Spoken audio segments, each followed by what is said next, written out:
समष्टि अर्थशास्त्र के चैप्टर नंबर 6 खुली अर्थव्यवस्था समष्टि अर्थशास्त्र के लघुत्तरीय प्रश्नों की बात करेंगे। लघुत्तरीय प्रश्नों की सीरीज का ये लास्ट वीडियो है, ये लास्ट चैप्टर का लघुत्तरीय प्रश्न है। इसके बाद पूरे चैप्टर के जो इंपॉर्टेंट लघुत्तरीय प्रश्न है उसका वीडियो मिलेगा आपको। तो पहला प्रश्न है, विनिमय दर क्या है? अनुकूल और प्रतिकूल विनिमय दरों को समझाइए। लघुत्तरीय प्रश्न इस प्रश्न चैप्टर से यानी कि खुली अर्थव्यवस्था चैप्टर नंबर 6 से बेसिकली जो सबसे ज़्यादा क्वेश्चन पूछा जाता है वो लघुत्तरीय प्रश्न में आता है। इस चैप्टर से दीर्घ उत्तरीय क्वेश्चन जो है, जो लॉन्ग आंसर क्वेश्चन है, वो कम पूछे जाते हैं। तो जो क्वेश्चंस हैं वो शॉर्ट में आते हैं और इम्पोर्टेंट क्वेश्चंस है उसके आंसर्स के साथ मैं आपको यहाँ बता रहा हूँ कि किस क्वेश्चन का आंसर किस तरह से लिखा जा सके। सब्सक्राइब जरूर कीजिएगा चैनल को द इकोनॉमिक्स गुरु, ठीक है, बोर्ड की प्रिपरेशन के लिए, क्योंकि मुश्किल से एक हफ्ता बचा है आपके पास, तो प्रिपरेशन करना है तो चैनल को सब्सक्राइब करके पढ़ते रहिए। तो चलिए हम बात करते हैं विनिमय दर के बारे में। विनिमय दर क्या है? सबसे पहले इसके अर्थ की बात कर रहे हैं। अर्थ लिखना है, विनिमय दर वह दर है जिस पर देश की मुद्रा की एक इकाई दूसरे देश की मुद्रा में बदली जा सकती है। विनिमय दर कहते हैं, मतलब विनिमय दर का एक देश की मुद्रा इकाई का दूसरी देश की मुद्रा इकाई के साथ आदान प्रदान यानी क्रय विक्रय या लेन देन विनिमय जिस दर पर होता है उसे विनिमय दर कहते हैं। विनिमय दर का अनुकूल और प्रतिकूल विनिमय दर होना इस बात पर निर्भर करता है कि विनिमय दर को माप किस मुद्रा में रहे, घरेलू मुद्रा में या विदेशी मुद्रा में। तो जब विनिमय दर अपनी मुद्रा की घरेलू मुद्रा में व्यक्त की जाए तो उस स्थिति में अगर विनिमय दर घटती हुई हो यानी गिरती हुई विनिमय दर वो देश के अनुकूल होगी और बढ़ती हुई विनिमय दर देश के प्रतिकूल होगी। कैसे? मान लीजिए विनिमय दर का निर्धारण हो रहा है $1 पर 70 रुपये, $1 पर 70 रुपये। वहीं पर अगर विनिमय दर 70 रुपये से घट के 65 रुपये में आ जाए तो ये देश के अनुकूल विनिमय दर होगी। जबकि इसकी विपरीत विनिमय दर 70 से 75 रुपये में आ जाए तो ये प्रतिकूल विनिमय दर होगी। जबकि इसके उल्टा है, जब विनिमय दर विदेशी मुद्रा में व्यक्त की जाए, अगर इसको विदेशी मुद्रा में व्यक्त करना चाहे, ठीक है, तब क्या होता है, बढ़ती हुई विनिमय दर अनुकूल होगी और गिरती हुई विनिमय दर क्या होगी, प्रतिकूल होगी। जैसे विदेशी मुद्रा में यूँ कहें कि विदेशी मुद्रा 70 रुपये के बदले में $1 देते हैं, 70 रुपये के बदले में $1 देते हैं, तो ऐसे में अगर 70 रुपये के बदले में वो $1.2 देना शुरू कर दे तो वो देश के अनुकूल होगी। तो वहीं पर अगर $1 से घट के ये $0.8 में आ जाए तो ये प्रतिकूल विनिमय दर होगी। तो ये हुआ अनुकूल और प्रतिकूल विनिमय दर। इस चैप्टर का दूसरा इंपॉर्टेंट क्वेश्चन है, स्वतंत्र बाजार में विदेशी विनिमय दर का निर्धारण कैसे होता है? यह इस क्वेश्चन को कुछ इस तरह से पूछा जा सकता है, विदेशी विनिमय दर से आप क्या समझते हैं? यह विदेशी विनिमय दर का निर्धारण किस प्रकार से होता है? तो ध्यान में रखिएगा, विदेशी विनिमय दर का निर्धारण ठीक उसी प्रकार से होता है जिस प्रकार से किसी वस्तु की कीमत का निर्धारण होता है पूर्ण प्रतियोगिता बाजार में, यानी कि मांग और पूर्ति के आधार पर। स्वतंत्र बाजार में विदेशी विनिमय दर का निर्धारण विदेशी विनिमय की मांग तथा पूर्ति के आधार पर होता है। जिस बिंदु पर विदेशी मुद्रा की मांग और पूर्ति आपस में बराबर होती है उससे संतुलन विनिमय दर कहते हैं। यानी कि इस ग्राफ से देखिए, ये है मांग और ये है पूर्ति। किसकी?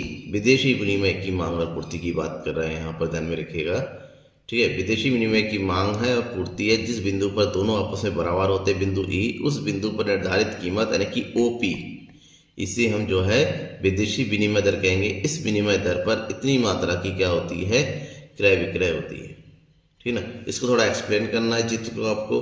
चित्र में डी विदेशी विनिमय मांग वक्र तथा एस पूर्ति वक्र को दर्शा रहा है। बिंदु ई पर दोनों एक दूसरे को काट रहे हैं, जहां पर डी इक्वल टू क्या है, एस, अर्थात मांग बराबर पूर्ति।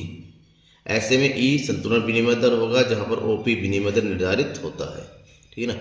कहीं भी आपको अगर डायग्राम से शो करना है तो डायग्राम के बारे में 2 या 3 लाइन में एक्सप्लेन जरूर करना है, इससे इम्पैक्ट अच्छा पड़ता है और आपको मार्क्स भी पूरे मिलते हैं।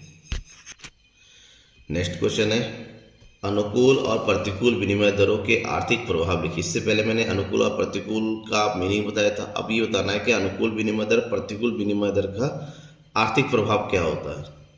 विदेशी विनिमय दरों की अनुकूलता और प्रतिकूलता विदेशी व्यापार पर गहरा प्रभाव पड़ता है। अगर अनुकूल विनिमय दर हो तो ऐसी स्थिति में अनुकूल विनिमय दर आयातों को प्रोत्साहित एवं निर्यातों को हतोत्साहित करता है। मतलब यह आयात को बढ़ावा देता है और निर्यातों को जो है हतोत्साहित करता है।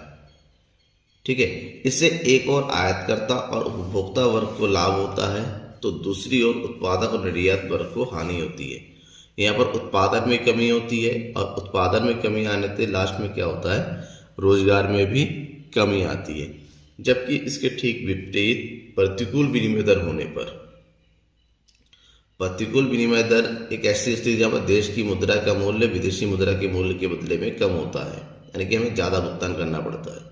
ऐसे में प्रतिकूल विनिमय दरें निर्यातों को प्रोत्साहित करती है और आयात को हतोत्साहित करती है। यहाँ पर उल्टा होता है, यहाँ पर निर्यात को बढ़ावा दिया जाता है। इससे निर्यातकों या उत्पादकों को लाभ मिलता है और आयातकों और उपभोक्ताओं को हानि होती है। श्रमिकों को रोजगार के अवसर सरलता से उपलब्ध हो जाते हैं। ठीक है, तो ये दो प्रभाव है अनुकूल और प्रतिकूल का हमारी अर्थव्यवस्था पर, उत्पादक पर। अगला क्वेश्चन है, विदेशी विनिमय बाजार का अर्थ एवं कार्य लिखिए। विदेशी विनिमय बाजार क्या है? एक ऐसा बाजार है जहां पर एक देश की राष्ट्रीय मुद्रा का अन्य देश की राष्ट्रीय मुद्रा के साथ क्रय विक्रय किया जाता है। उसे विदेशी विनिमय बाजार कहते हैं। बाजार मतलब एक ऐसा सुविधा प्रोवाइड करना जहां पर क्रय विक्रय हो सके एक देश की मुद्रा का विश्व की अन्य देश की मुद्राओं के साथ।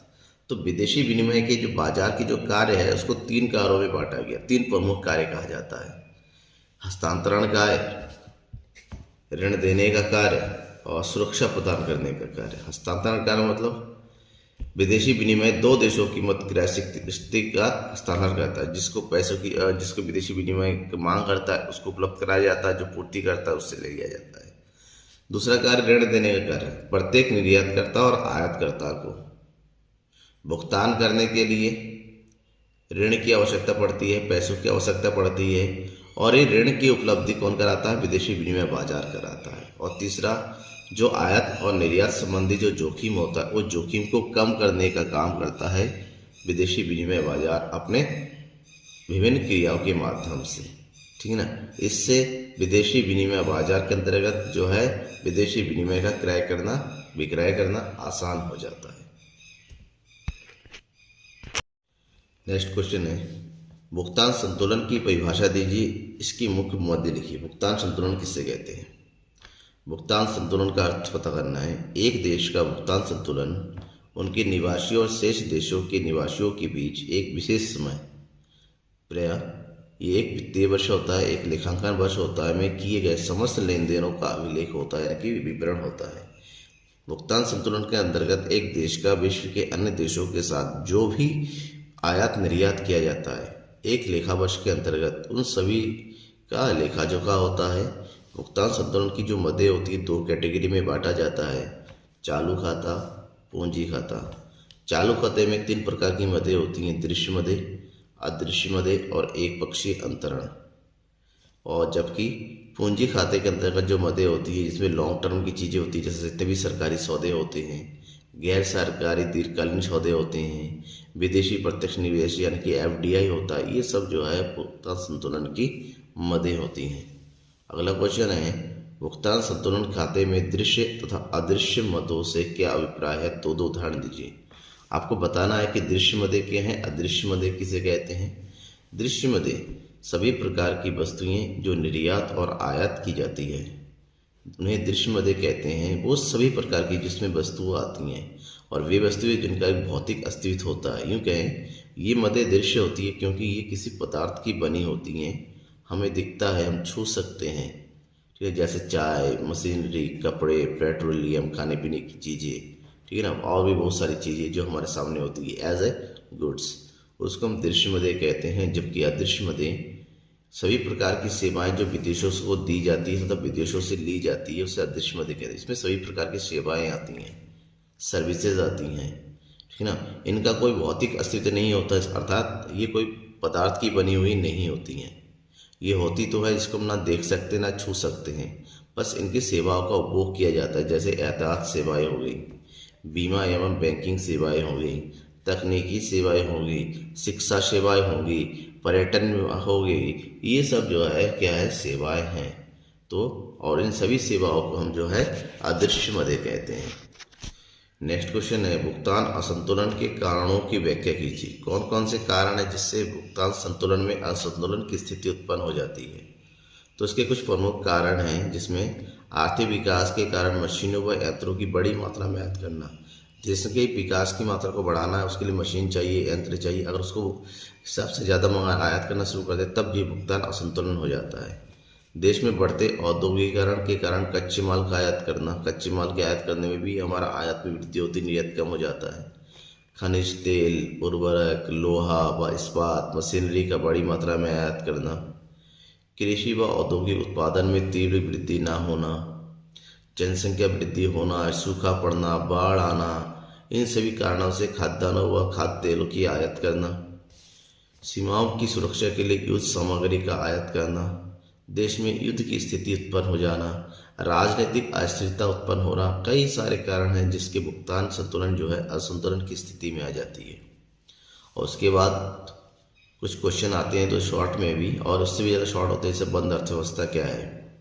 बंद अर्थव्यवस्था एक ऐसी अर्थव्यवस्था होती है जिसमें किसी देश अन्य राष्ट्रों के साथ वस्तु और सेवाओं का या वित्तीय परिसंपत्तियों का कोई व्यापार नहीं, यानी कि एक देश जो विदेशी व्यापार नहीं करती हैं उसे बंद अर्थव्यवस्था कहते हैं।